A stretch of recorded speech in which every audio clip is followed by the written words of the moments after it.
Soy de nuevo Manolo Fondevila, de la Universidad de Zaragoza. Esta charla se titula Fermentación ruminal de carbohidratos.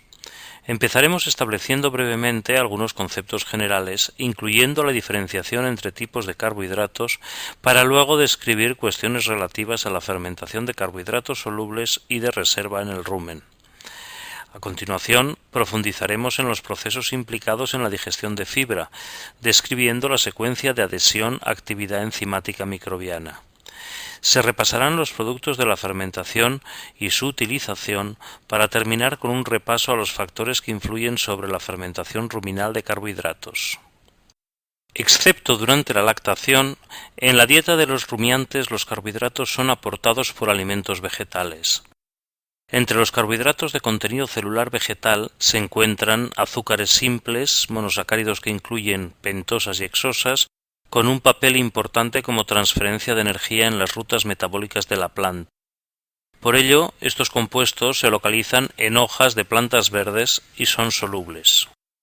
Por otra parte, las células de hojas y tallos de los vegetales contienen también disacáridos como sacarosa, algunos oligosacáridos de estructura sencilla como fructosanas y galactanas y otros más complejos como rafinosa y estaquiosa.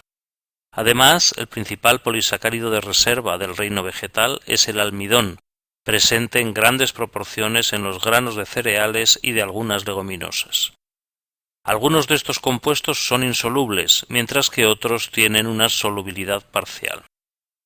Concretamente, la estructura del almidón consiste en unidades de maltosa, que es un disacárido formado por dos glucosas unidas por un enlace alfa 1,4. Las maltosas forman cadenas más o menos largas o maltodextrinas. En función de su distribución, se puede diferenciar entre amilosa, formada por cadenas de hasta 5.000 unidades de maltosas, ordenadas de forma lineal manteniendo una estructura cristalina, y amilopectina, almidón que incluye cadenas ramificadas de hasta 1.000.000 de unidades, lo que le da una estructura amorfa.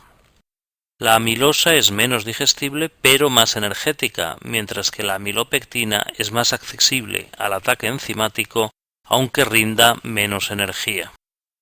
En los granos de cereales, la amilosa supone entre el 20 y el 30%, mientras que la amilopectina alcanza el 70-80%. No obstante, estas proporciones pueden ser variables en función del tipo de grano. El procesado por calor en un ambiente saturado de humedad provoca la gelatinización del almidón, perdiendo éste su estructura cristalina y favoreciendo así su digestión enzimática. Sin embargo, cuando el tratamiento es más extremo, tiene lugar el efecto contrario, provocándose la formación de enlaces con aminoácidos o reacciones de Maillard que hacen al almidón indigestible. Como ya se ha comentado, la utilización digestiva del almidón depende de su composición química y estructura espacial, relacionadas con las proporciones de amilosa y amilopectina, pero también con el tamaño del gránulo que determina su accesibilidad enzimática y de la interacción con otros componentes del alimento que pueden disminuir su disponibilidad, tales como la presencia de una matriz proteica, su relación con lípidos y su enmascaramiento en estructuras fibrosas. Así, los almidones se caracterizan en cuanto a su estructura espacial, proporción de amilosa y tamaño de gránulo, disminuyendo su disponibilidad a medida que se cristaliniza la estructura y aumenta la proporción de amilosa y el tamaño de gránulo. No obstante, la accesibilidad y la capacidad de degradación por parte de la población microbiana ruminal es considerablemente alta en comparación con los procesos digestivos de los monogástricos. En cualquier caso, el ritmo de fermentación es muy alto para cereales como arroz y cebada, más lento para cereales como trigo, maíz y sorgo, o leguminosas como guisante y habas, y se reduce para otras fuentes como la patata. Aunque estamos acostumbrados a la utilización sistemática del concepto de fibra, este no es fácil de definir y depende del enfoque desde el que se establezca. Desde el punto de vista botánico, se refiere a los componentes estructurales de la pared celular vegetal, constituida mayoritariamente por polisacáridos, pero que también incluye otros componentes que no son carbohidratos, como lignina y la proteína elastina. Químicamente, el concepto de fibra estaría asociado a aquellos polisacáridos no amiláceos de origen vegetal que ejercen una función estructural, incluyendo fundamentalmente celulosa, hemicelulosas y pectinas, pero no galactanas, fructosanas y betaglucanos. Finalmente, desde un enfoque nutricional, se considera como fibra los carbohidratos vegetales que son resistentes a la digestión enzimática del animal hospedador y que por tanto requieren la actividad microbiana para su fermentación. Este planteamiento teórico se complica más al considerar que su determinación por métodos analíticos depende de la técnica empleada, que en la mayoría de ocasiones no recupera todos los componentes. Así, el análisis de fibra neutrodetergente incluye celulosa y hemicelulosas, pero no otros componentes como betaglucanos y pectinas, que son considerados como fibra soluble. Además, el residuo del ataque con detergente neutro recupera lignina y parcialmente cutina, que no son carbohidratos. Relacionando la estructura química de los carbohidratos vegetales con su degradación microbiana en el rumen, con objeto de clasificarlos en función de su utilización, podemos considerar en primer lugar los azúcares simples y disacáridos como maltosa y sacarosa, formados por unidades asociadas con enlaces alfa. Estos compuestos se degradan completa y rápidamente. En un segundo grupo se podrían incluir oligosacáridos como fructanas, galactanos y mananos de degradación completa en el rumen, junto con polisacáridos de reserva como almidón y betaglucanos, cuya degradación es más lenta pero prácticamente completa si el ambiente ruminal presenta condiciones óptimas para la actividad microbiana. Finalmente, los polisacáridos estructurales tienen una composición más compleja, aunque entre ellos la pectina es altamente degradable debido a sus enlaces alfa. La degradación de celulosa y hemicelulosas está condicionada a las características del ambiente ruminal y el tiempo de retención del alimento en el rumen. Esta tabla, ya presentada en la clase de microbiología ruminal, ilustra las diferencias en la actividad enzimática microbiana frente a los carbohidratos del alimento. Un 76% de la actividad digestora de las bacterias frente a los azúcares y carbohidratos de reserva se vehicula fundamentalmente en la fase líquida y en los microorganismos débilmente asociados a la fase sólida, mientras que la actividad fermentativa de polisacáridos estructurales precisa una íntima asociación con el sustrato, de forma que es ejercida mayoritariamente, en un 61%, por la población firmemente adherida a las partículas sólidas. Por el contrario, se atribuye la actividad fibrolítica de los microorganismos vehiculados en la fase líquida a aquellos que se encuentran transitoriamente desligados de las partículas. Estos conceptos se irán desarrollando a lo largo de esta clase.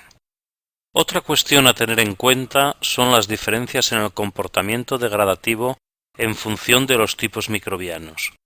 Mientras las bacterias segregan sus enzimas al exterior y absorben los nutrientes liberados, los protozoos ingieren las partículas de alimento a través de su citostoma, las engloban en vacuolas intracelulares y a partir de ahí desencadenan el proceso de digestión.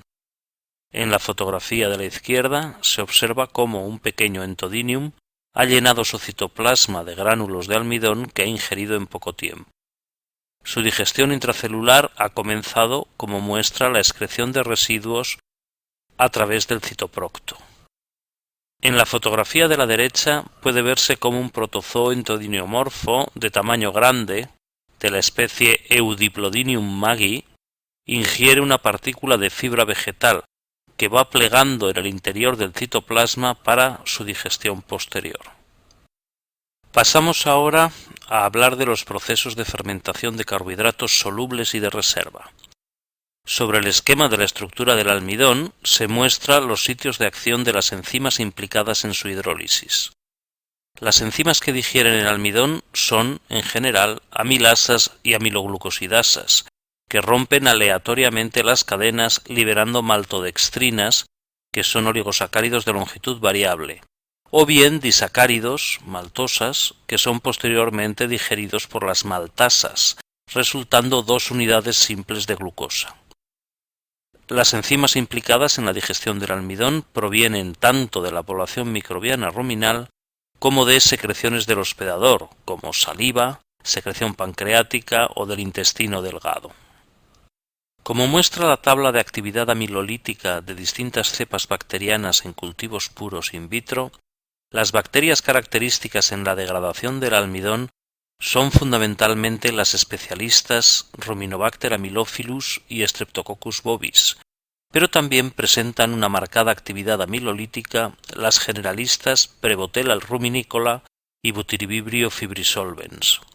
De hecho, Ruminobacter, Streptococcus y Butyrivibrio son capaces de mantener una alta tasa de crecimiento con almidón como único sustrato. Selenomonas ruminantium, utilizador además de lactato y por tanto implicada en condiciones de dietas ricas en almidón, y Succinivibrio dextrinosolvens también son capaces de mantener actividad amilolítica. Esta tabla ilustra a un pH estándar y un pH bajo las características de la fermentación de almidón y sacarosa como carbohidratos no estructurales en comparación con pectina como fuente de fibra soluble y silano como polisacárido componente de las hemicelulosas. Tras 10 horas de incubación a pH 6,7, que puede considerarse óptimo para la actividad microbiana ruminal, la fermentación de sacarosa es casi completa, rindiendo una relación acético-propiónico ligeramente superior a 2 y produciendo también lactato. En este periodo de tiempo, la fermentación del almidón es ligeramente inferior, produciendo algo más propionato y menos lactato. A un pH de 5,8, que podría corresponder a un ambiente ruminal inducido por dietas altas en concentrados, la fermentación de estos carbohidratos se reduce, con un descenso importante de la producción de acetato y un aumento notable de la producción de lactato. En la clase de microbiología ruminal ya hablamos de los cambios en la población inducidos por un bajo pH en dietas concentradas a favor de las especies productoras de lactato. Como comparación, a pH 6,7, la pectina se fermenta en un grado similar a los anteriores, produciendo fundamentalmente acético, mientras que el silano se fermenta en menor medida y sin producción de lactato. La fermentación de polisacáridos estructurales se ve proporcionalmente más afectada que los no estructurales por el descenso de pH, sobre todo en la pectina, pero manteniendo un mismo tipo de fermentación, como indica la similitud en la relación acético-propiónico y en la ausencia de síntesis de lactato. En un mismo sentido, empleando la producción de gas in vitro como índice de fermentación, la incubación de almidón, pectina y celulosa purificados como sustrato único mostró que la fermentación de almidón empieza antes, mantiene un mayor ritmo y alcanza un máximo más alto que con celulosa. Además, hay que tener en cuenta que, en condiciones prácticas de alimentación, estas diferencias se acentuarían más dado que la celulosa de los vegetales es menos digestible que la purificada por estar asociada a componentes indigestibles como la lignina. Por contra, la pectina es incluso más fermentable que el almidón en las primeras 12 horas de incubación, aunque después disminuye su ritmo de fermentación entre 24 y 48 horas de incubación. Como se tratará específicamente en relación a la digestión de la pared celular vegetal, la actividad fermentativa microbiana depende en gran medida de la adhesión microbiana al sustrato, como paso previo desencadenante del proceso. Aunque en el caso del almidón esta necesidad no pasa por el establecimiento de una relación tan íntima como con la fibra, la serie de fotografías de la diapositiva muestra cómo la degradación del grano de maíz en el rumen está mediatizada por la accesibilidad. Así, el pericarpio, en la fotografía A, está escasamente colonizado y no presenta signos de degradación incluso después de 48 horas. El endospermo córneo, con una alta proporción de almidón vítreo, presenta en la fotografía B una degradación importante, pero notablemente menor que la del almidón amorfo en las fotografías C y D, en el que se observa una alta colonización de bacterias activamente digestoras. De este modo, la accesibilidad y la estructura macromolecular del almidón de los distintos cereales, junto con su interacción con otros componentes vegetales, determinan su nivel de fermentación ruminal, lo que a su vez condicionará la llegada de almidón a tramos posteriores del tracto digestivo. En la gráfica se aprecia cómo el grano de cebada, con mayor proporción de almidón harinoso, se degrada en mayor medida en el rumen que el del maíz, con más almidón vítreo y con una matriz proteica que ralentiza su degradación. Además, en el caso del sorgo, la presencia de taninos disminuye todavía más el ritmo de degradación del almidón. Como ya se ha adelantado en relación al almidón, la adhesión íntima al sustrato es un paso previo indispensable para que se lleve a cabo la digestión bacteriana de la fibra. Weimer resume esquemáticamente las ventajas de las células adheridas respecto a las células libres en el medio líquido ruminal. En cuanto a su papel metabólico en la digestión de fibra, las bacterias adheridas hidrolizan los polisacáridos estructurales para obtener nutrientes y para multiplicarse. Al mismo tiempo, liberan cadenas cortas que pueden ser aprovechadas por otras especies. La ventaja selectiva de las bacterias adheridas se basa, por una parte, en el aumento del tiempo de permanencia en el rumen, debido a su adhesión a partículas del alimento que tardarán un tiempo en reducir su tamaño antes de alcanzar unas dimensiones que les permitan salir del órgano. Por otra parte, la formación de estructuras de adhesión les permiten una mejor captación de nutrientes liberados por la digestión, al mismo tiempo que les protegen de la predación por protozoos.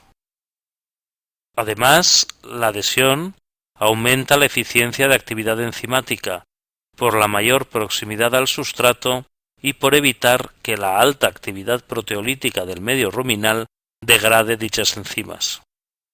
Una vez establecida la adhesión, no compiten con otros organismos. En cuanto a las células libres, pueden estar así transitoriamente tras desprenderse de otra partícula y a la espera de colonizar una nueva, o bien se encuentran en descanso metabólico. La vehiculación en el líquido favorece la utilización eficiente de los productos liberados, aunque deben competir con otras células por las celodextrinas. Su estado de metabolismo lento permite el almacenamiento de energía de reserva en forma de polisacáridos. El proceso de fermentación de la fibra es lento y menos eficiente que el del almidón. Por ello, para conseguir una ventaja estratégica en el aprovechamiento de nutrientes, las bacterias fibrolíticas se asocian firmemente al sustrato, tal como ilustra el esquema de la diapositiva. Una vez adheridas, vierten sus enzimas al espacio existente entre el sustrato y la pared celular. Dichas enzimas están empaquetadas en vesículas formadas como proyecciones de la membrana, que también contribuyen a la adhesión de la célula. En esas vesículas se incluyen enzimas con diversas especificidades de acción, que actúan a diversos niveles de sustrato, como ya se comentará. Cuando la digestión tiene lugar, los mono y disacáridos liberados al medio son aprovechados inmediatamente por la bacteria, impidiendo que otra célula tome ventaja en ese proceso. La adhesión celular puede establecerse mediante mecanismos inespecíficos que ocurren a distancias medias y que pueden ser reversibles o irreversibles. A más de 50 nanómetros de distancia, estos mecanismos incluyen atracciones físicas por gravedad, difusión, taxis, motilidad o convección.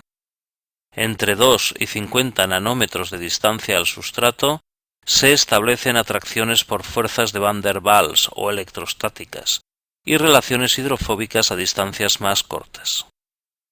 Cuando la célula está muy próxima al sustrato, se ponen en marcha mecanismos de adhesión basados en atracciones iónicas, puentes de hidrógeno o incluso enlaces covalentes.